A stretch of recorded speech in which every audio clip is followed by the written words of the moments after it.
Good morning, everybody. I hope that you are all fit and fine.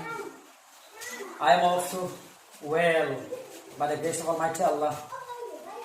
Alhamdulillah for everything. Today's class is about Habaro. Today's class is about Habaro. That meaning আছে থাকা খাওয়া খাওয়া। হ্যাবার অর্থ বন্ধুরা আছে থাকা খাওয়া খাওয়া। আমরা হ্যাবের ভার্ব পরিবর্তন করলে পাচ্ছি have had present form B1, had passed form B2 এবং হ্যাড পাস্ট পার্টিসিপল B3। আমরা ভার্বটি পরিবর্তন করব খুব সুন্দরভাবে হ্যাভ হ্যাড হ্যাড হ্যাড। আপনাকে এরকম একটি বার পরিবর্তন 10 বার করতে হবে। Have had had had have had had had. এভাবে যদি আপনি প্র্যাকটিস করেন নিজে নিজেই আপনার ইংরেজি দিন দিন ফ্লুয়েন্ট হবে, অনর্গল হবে। আপনি এত সুন্দর ইংরেজি বলবেন যেটা আপনি ভাবতেও পারবেন না বন্ধুরা। আজকে আমি বন্ধুরা আপনাদেরকে দেখাবো কিভাবে হ্যাভ ভার্বকে সাবজেক্টের পরে অক্সিলারি ভার্ব হিসেবে এবং একটি প্রিন্সিপাল ভার্বের আগে কিভাবে অক্সিলারি ভার্ব হিসেবে অথবা সাবজেক্টের পরে প্রিন্সিপাল ভার্ব হিসেবে আমরা ব্যবহার করতে পারি সেই টিপস, সেই কৌশল আজকে আমি আপনাদেরকে দেখাবো বন্ধুরা। হ্যাভ অর্থ আমরা ছোটবেলায় শিখেছি, হ্যাভ অর্থ আছে, শুধুমাত্র হ্যাভ অর্থ আছে শিখেছি বন্ধুরা আমরা। আজকে আমি দেখাবো যে আপনাদেরকে হ্যাভ অর্থ আছে নয়, হ্যাভ অর্থ আছে, হ্যাভ অর্থ থাকা, হ্যাভ অর্থ খাওয়া, হ্যাভ অর্থ খাওয়া। আশ্চর্য হয়ে যাচ্ছে অনেকেই, অনেক স্টুডেন্টরা অবাক হয়ে যাবে হ্যাভের এতগুলো অর্থ।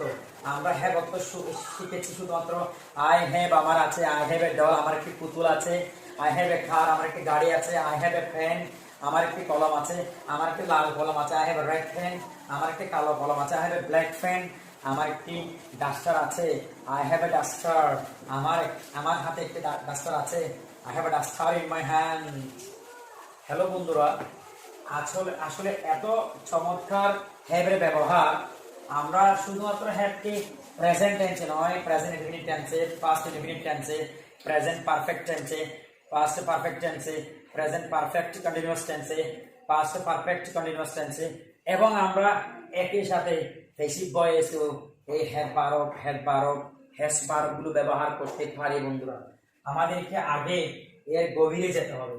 আমরা কিভাবে কোন কোন জায়গায় এই ভার্বগুলো ব্যবহার করব। Have has had present indefinite tense আছে বুঝাতে, খাওয়া বুঝাতে, খাওয়া বুঝাতে।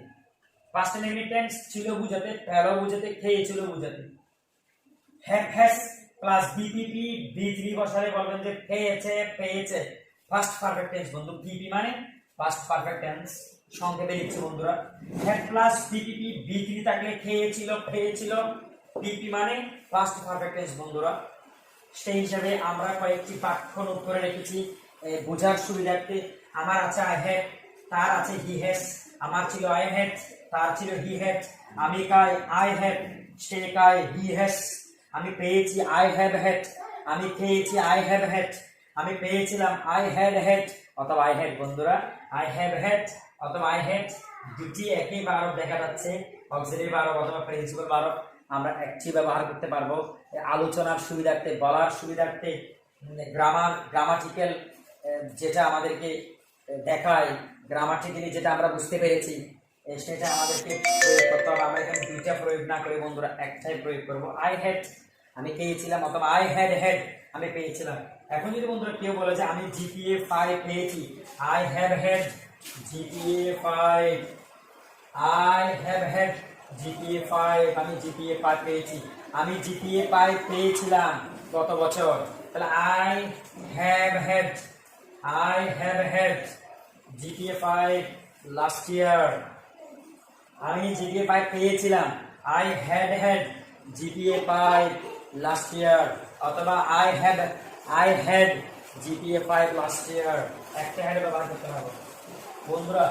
আমি পেয়েছি আই হ্যাভ হ্যাড, আমি পেয়েছি আই হ্যাভ হ্যাড। আবার আমি পেয়েছিলাম আই হ্যাভ হ্যাড। খুব বেশি জটিল জিনিস দিতে বন্ধুরা, খুব বেশি চমৎকার এবং খুব বেশি জটিল। হ্যাড এর পরে আবারও কিভাবে আমি হ্যাড ব্যবহার করলাম বা হ্যাড ব্যবহার করলাম একটা অক্সিলারি ভার্ব বন্ধুরা আর একটা প্রিন্সিপাল ভার্ব হিসেবে এসেছে। ভয়ের কিছু নেই বন্ধুরা। ইংরেজিকে জয় করতে চাইলে আপনাকে অবশ্যই ইংরেজিকে প্র্যাকটিস করতে হবে, ইংরেজিকে কাছে নিতে হবে। ইংরেজিকে আপনি ভয় পেতে পারবেন না। পৃথিবীর একমাত্র ভাষার নাম হলো ইংরেজি, যেটি আন্তর্জাতিক ভাষা and second language for people of the world. So বন্ধুরা, আমরা যদি ইংরেজিতে ভয় পাই তাহলে আমরা ইংরেজি শিখতে পারবো না।